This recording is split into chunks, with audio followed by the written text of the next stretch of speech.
Hi guys, I am your course instructor from Autogenics Automation.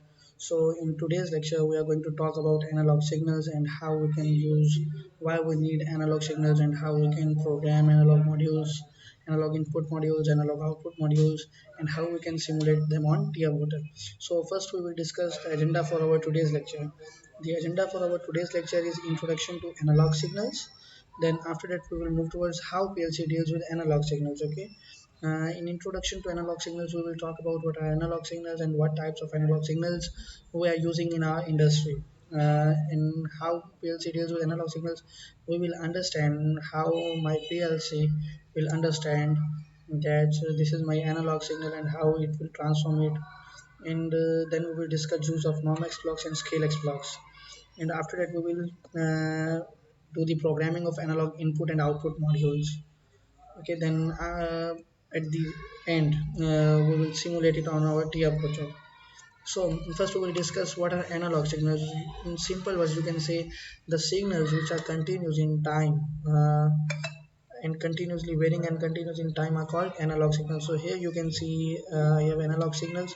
So in case of analog signals, you can see these signals are varying continuously with time. Okay, so the signals which are continuously varying in time are called analog signals like temperature, humidity, pressure, speedometer, accelerometer. All of these are analog signals. Okay, so temperature ranges from 0, 0.1, 0.2, 0.3. So it is varying continuously and it is a continuous signal. So that's why my temperature is an example of analog signal.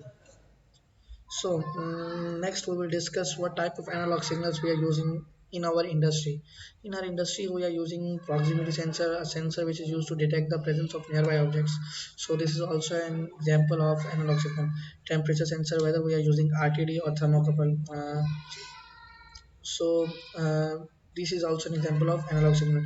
Pressure sensor, accelerometer, in which we are measuring the speed, or in accelerometer you can say a dimmer, we are controlling the speed of our fan.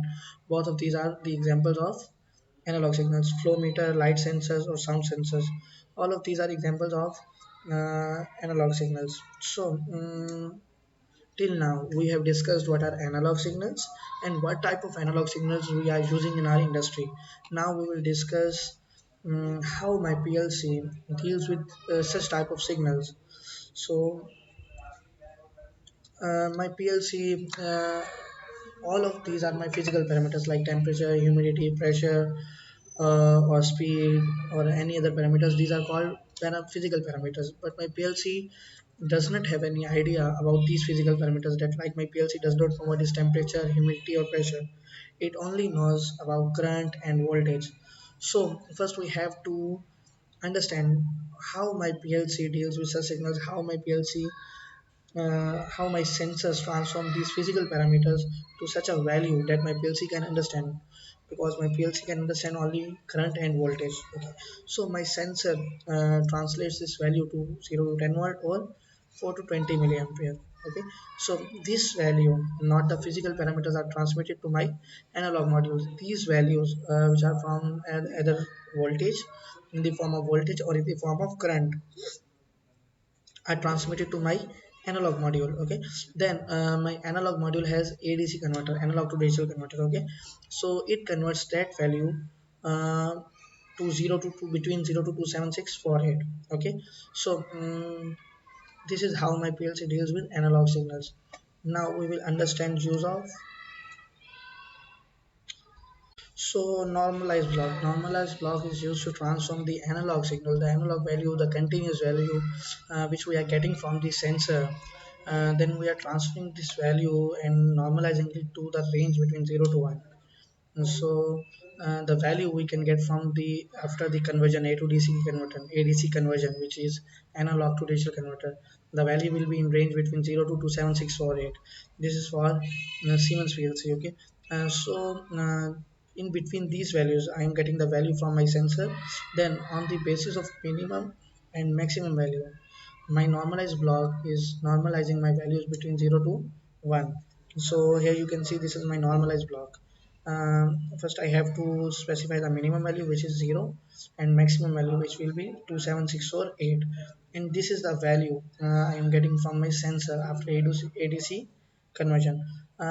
For example, I am getting the value here 13824, which is the half of that value. So uh, this value will be normalized between 0 and 1 on the basis of this value. So this is the half of this value. So I will get the value here 0.5 because I am entering the value half. I am if I am giving the value minimum, which will be 0, and the maximum value 27648, and I am entering the value here, or I am getting the value from the sensor, which will be 13824, which is the half of this value.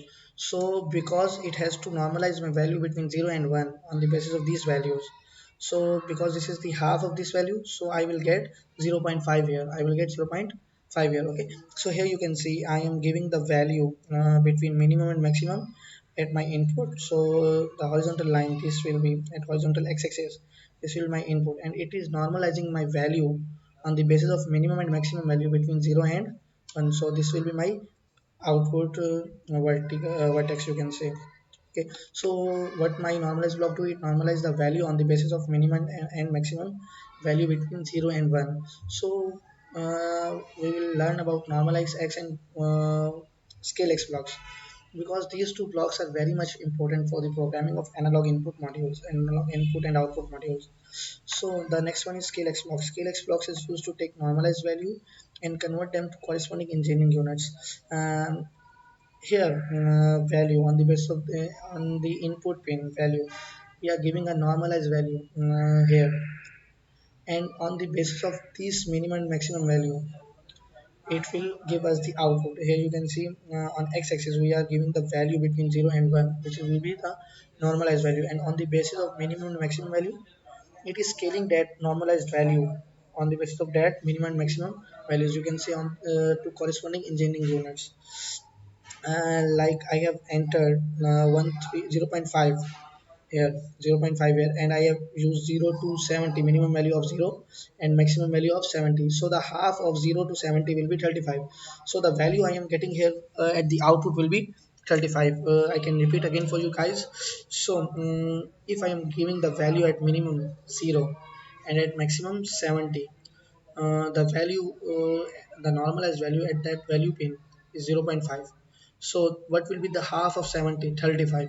So I at the output I will get the value 35. Got it? You can see here my normalized scale x block is scaling is using the normalized value and converting them to the corresponding engineering units. Corresponding engineering units means the value I am giving at minimum and maximum value. So now we will learn how to program analog modules and how to simulate them on TIA portal. First I will open my TIA portal, then I will program it in front of you guys. I have opened my TIA portal. First I will create a new project. I will name it analog input and output. So this is my address where my project will be saved. Then I will create it.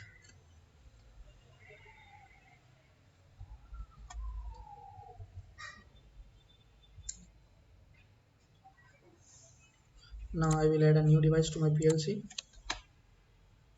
I am taking a 7 1200 CPU, which will I will take. I will take a 7 1212C DC DC DC.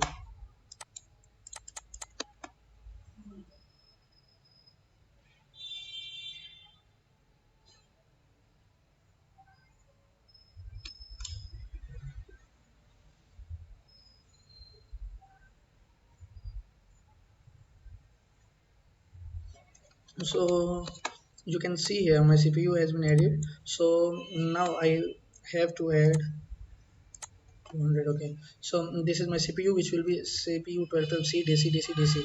Now I have to add because in this video we are going to discuss how we can program our analog inputs and outputs. So I have to add analog input and output card.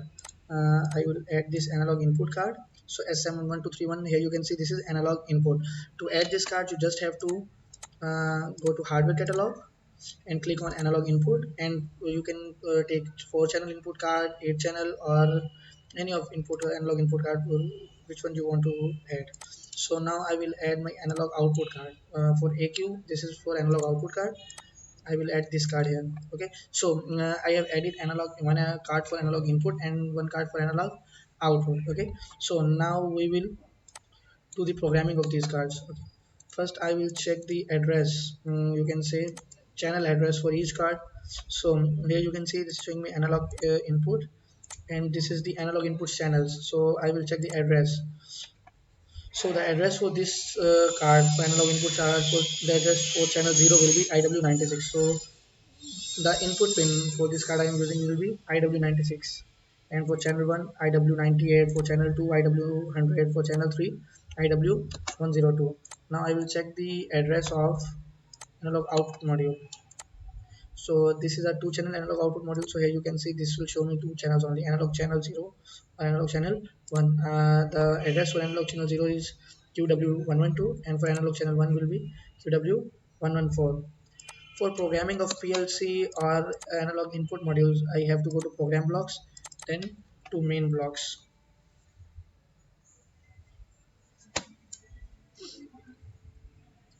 I will name this network as analog input.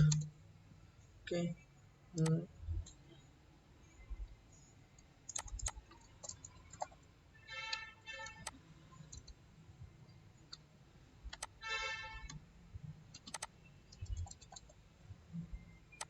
I have used two blocks. One is a normal X blocks and the other is scale X blocks.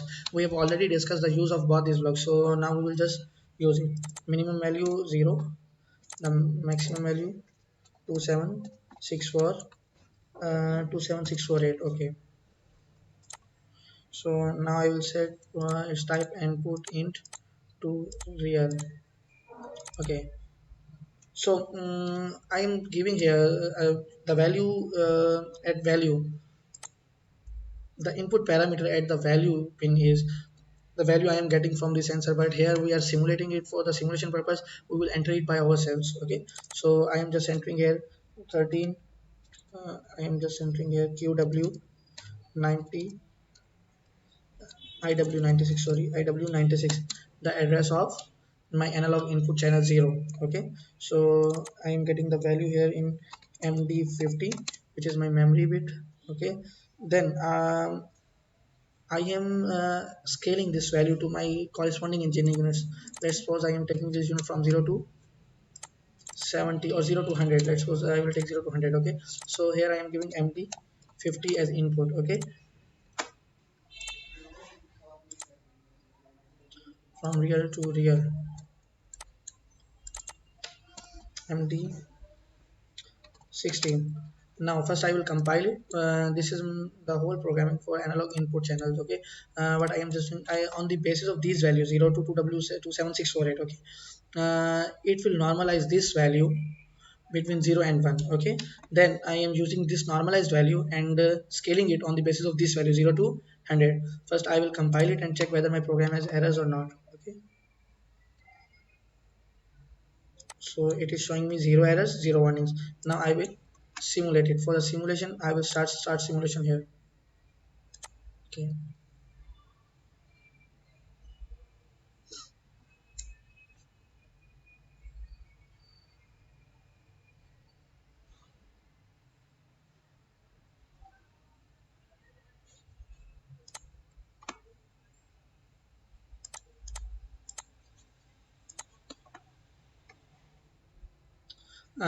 You can see here my virtual PLC is created. I have used the CPU 1212C DC DC DC. So my virtual PLC is created.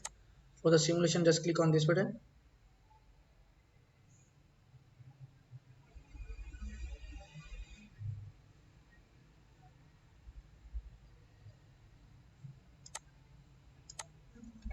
I will create a new project here.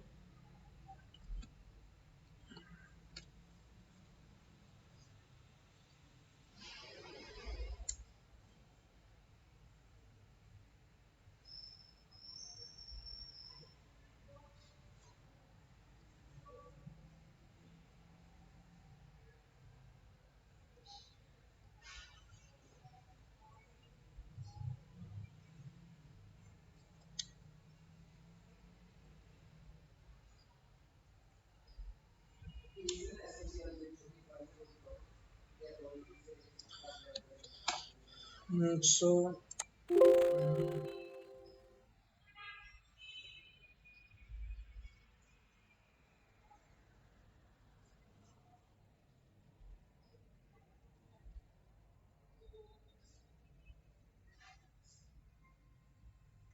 you can see here my new project is created and it has synchronized my dad's simulation project with the my actual so I will go to my device configuration and check whether all the devices has been added or not. So you can see here I have added two devices, one for analog input, two modules, analog input module and one analog output module. Okay, so it has successfully added my all three components. Now I will go to sim table and I will just click on this load project X. Okay, so I will modify its value 13,824, which is the half of the value of 27648. Okay, so I will just online monitor it.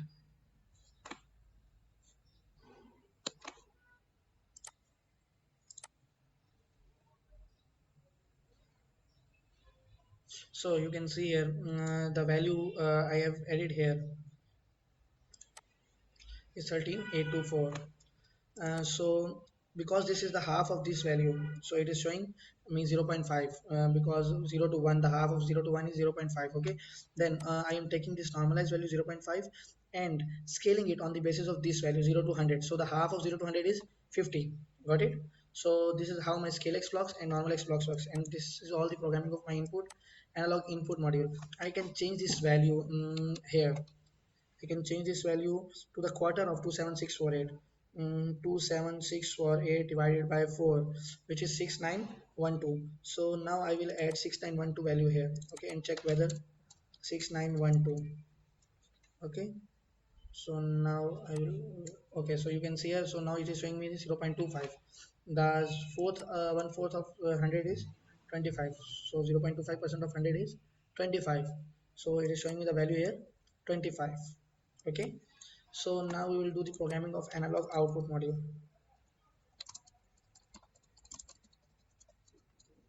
For example, you can we are sensing the temperature from our sensor, temperature sensor. This is a value our temperature sensor RTD or thermocouple is giving us. Okay, so if we want to show the temperature between 0 to 100 on the basis of the value we are getting from our temperature sensor, then we can use first normal x blocks, then scale x blocks. So this is the temperature we are getting from our temperature sensor on the basis of this scale. Okay, so now we will do the programming of analog output module. For the programming of analog output module, it is just same as the programming of analog input module. First we will use normal x block, and then after that we will use scale x blocks. First I will,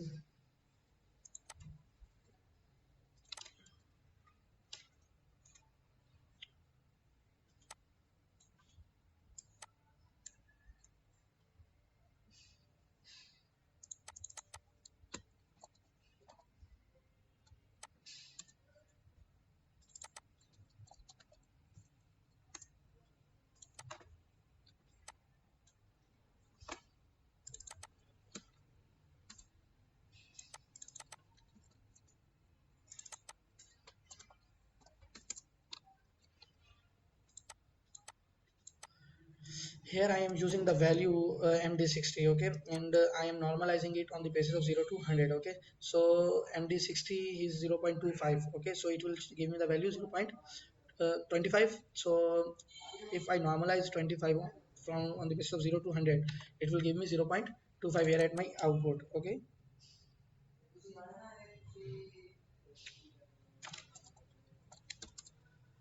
okay, so then again on the basis of 0 to 27648, MD70 real to int QW112. This is the channel address of my analog output module, first channel, the address of my first channel. Okay, so now first we will compile my our program. Okay, then we will download it to device, the virtual PLC we have created. Okay, now we will simulate it. Okay,